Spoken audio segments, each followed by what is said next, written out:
আমাদের সমস্ত কার্যক্রম দেশের মানুষের জন্য, দলের জন্য নয়, ব্যক্তির জন্য নয়, পরিবারের জন্যও নয়। যেই ধারা ফ্যাসিস্ট তৈরি করে ওই রাজনীতি দেশের জনগণ আর চায় না। আমি আজকের এই অফিসের শুভ উদ্বোধন আনুষ্ঠানিকভাবে ঘোষণা করছি। আমরা আজকে আপনাদেরকে আনন্দের সাথে জানাচ্ছি যে আল্লাহ রাব্বুল আলামিন সারা বাংলাদেশের মতো ঢাকা 15 আসন মিরপুর কাফরুল নিয়ে যেটা গঠিত, সেই আসনে 11 দলের প্রার্থীর সমর্থনে নির্বাচনী কার্যক্রম পরিচালনার জন্য এই অফিস আগে থেকেই তার কার্যক্রম শুরু করেছে। আজকে জাস্ট তার আনুষ্ঠানিক উদ্বোধন।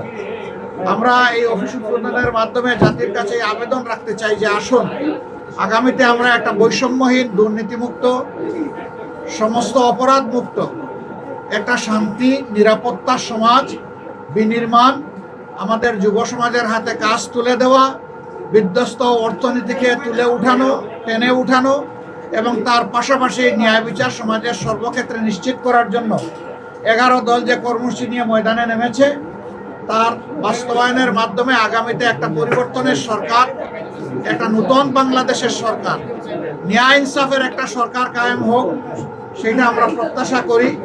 এবং এই ক্ষেত্রে আমরা গোটা দেশবাসীর সমর্থন এবং সহযোগিতা দোয়া আমরা কামনা করছি। আমাদের সমস্ত কার্যক্রম দেশের মানুষের জন্য, দলের জন্য নয়, ব্যক্তির জন্য নয়, পরিবারের জন্যও নয়, প্রত্যেকটি পরিবারের জন্য এবং প্রত্যেকটি দলের জন্য, 18 কোটি মানুষের জন্য আমরা সেই সংগ্রামেই নেমেছি।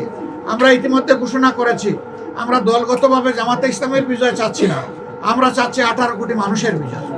18 কোটি মানুষের বিজয় নিশ্চিত হলে জামাতে ইসলামীও তার অংশীদার হবে ইনশাআল্লাহ।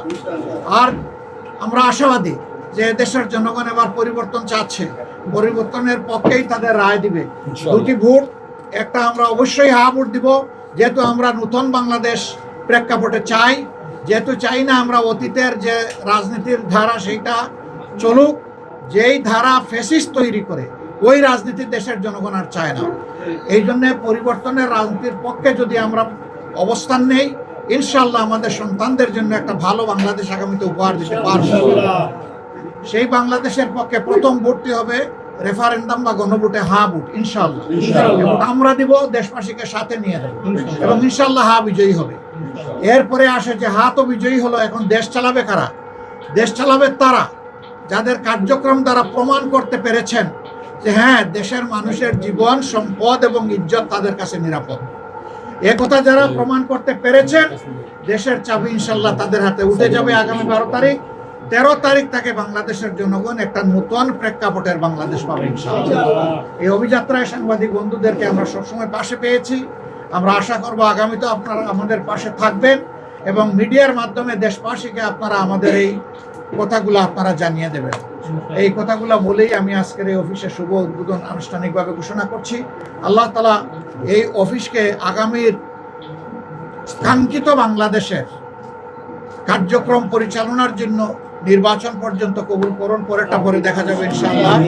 সবাইকে ধন্যবাদ, সবার কাছে আমাদের সালাম, দুয়ার দরখাস্ত। আলহামদুলিল্লাহি রাব্বিল আলামিন ওয়া সলাতু ওয়া সালামু আলা রাসূলিহিল কারীম ওয়া আলা আলিহি ওয়া সাহবিহি ওয়া আহলি বাইতি আজমাইন। দেশে দেশে সবার সাথে দ্য নিউজ।